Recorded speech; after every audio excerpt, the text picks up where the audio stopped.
Hello and welcome to Three Questions with. I got my friend Don McGee with us. Don is a nutrition evangelist. Hey Don, welcome to the show. Hey, Kevin. Glad to be here. How's it going? Just living the dream. So Don, you got to help me out. It's summertime, and I love barbecues, Don. I just do. Every Saturday or Sunday, sometimes both, we get together with family. And quite frankly, Don, I overeat. And then I spend the next week eating better and just do it all over again. It's a vicious cycle for the entire summer. Help me out. Give me some tips of how I can not enjoy that many hot dogs. Well, first of all, don't we all love a good barbecue, right? Yes. Um, Second of all, the reality is is we go up and down, right? Nobody is on this perfect straight line. And so, first thing I'll say is if you're enjoying the barbecues and you're not miserable during the week, to balance it all out and you're on a pretty even keel, then two thumbs up. That's what we call happy maintenance, right? Then Sustainable you are my balance. favorite friend now, Don. Okay. Just so you know. I'm honored. On the other hand, if things are not where you want them to be, right? I always say there's no good or bad foods. It's just the choices we make.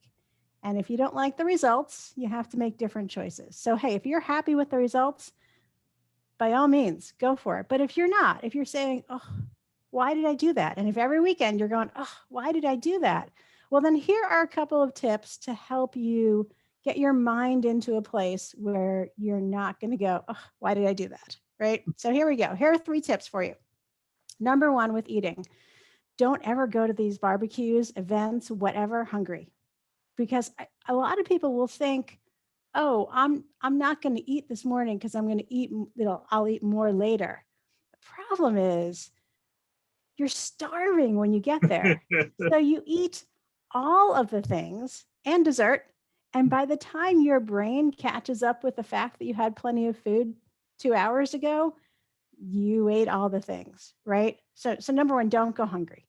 Have sensible stuff to eat before so that when you're there, you get some time to socialize, you get some time to try stuff. But the plate doesn't have to be piled this high, right? It can be just piled this high and you're happy with trying a little bit of everything because you weren't starving when you got there. Does that make sense? Yes, because I'm guilty of it all the time. Makes perfect sense to me. I've done that. We all do. We all do. We're all human.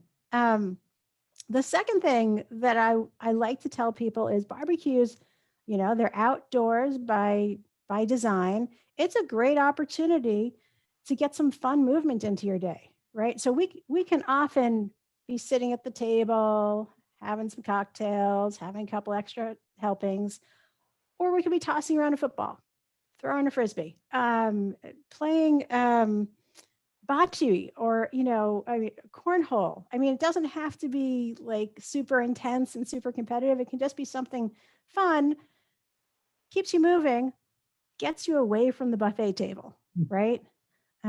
So incorporate a little bit of movement. How does that sound? Is that No, it possible? sounds perfect because to your point, I'm usually sitting right near the buffet table. But like you said, if you were up doing something, you don't just look and go, "Oh, there's still some more food left," and you grab it. So that makes perfect sense.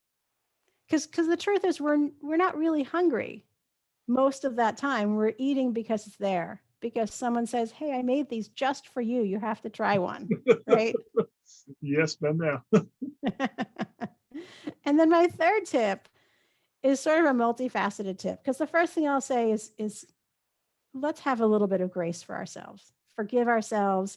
It has been a year and a half like we have not experienced before, and there's a lot of overdue socializing happening, right? We've got this long list of people we haven't seen in a long time. The weather's good enough to go out and have some fun, and the events can pile up. I know for me, last weekend was a graduation party and some belated birthday celebrations. I'm heading down to Newport with a girlfriend. So yeah, it's going to happen, and it's okay because I'm going to have fun, and this is the life that we want to lead, and I'm still going to be healthy and happy and be able to do the other things that I want. um, and the second facet of this is at the same time be mindful, right? Let's not go like a kid in a candy store just because we can, to be mindful. So like one of the things that I do that I find super helpful, because I love a great glass of wine and some good food, is I'll alternate my wine with some sparkling water. Because once we're having, a couple of extra beers or a couple of glasses of wine, well then the decision making power goes out the window too. And so we're doomed. We're doomed. So make some mindful choices. Maybe that means calling your host ahead of time and say, hey, I'm working on my reset, right? My mid-year reset. What have you got going on there? I just want to make sure, that I'm making some good choices. And I think everybody will respect that. We've all become to a place now where we understand that taking care of ourselves is super important. But I really like your comment about balance, because that's really what it is. We're all human, as I mentioned earlier, I saw a post earlier from a friend. She was like, hey, I'm trying to do better, be alcohol free. And she's like, it was tough. I went to a barbecue and everyone's drinking my favorite beer in front of me. But she's like, I did it. And, because she's on a 30-day no alcohol, that's just what she wants to do because that's what's important to her. But she's like, when the 30 days comes to an end, then I'll decide if I still value that or not. But I agree, I just see people beat themselves up because they're human. They go and they're like, oh, I shouldn't have done that. And then they're mad at themselves. It's going to happen. Like you say, it's the control saying, okay, you did that. Now let's get back on track. Not, because I've joked that, when you were telling the story about eat better before you go, I know I've had days where I'm like, well, I'm going to eat lousy later, so why not eat lousy all day? I know I've done that. I might as well have that big breakfast before I go to that barbecue because I'm going to eat lousy. That doesn't make sense. And I know that doesn't make sense. But again, you got to kind of do what we're doing. Just, hey, it happened, move on, and just get back to normal, right? That's right. And it's one step at a time, right? You can't expect to undo a year and a half of habits overnight. Yeah, nicely said. That's true. So, Dawn, what's the best way to reach out to you? How can people learn more? Best way to reach out to me is on my website, dawnmcgee.guru. I'm kicking off a 21-day reset program on June 17th, which I'm super excited about. And if that's something that you think you might want to be doing, reach out and we'll get you all connected.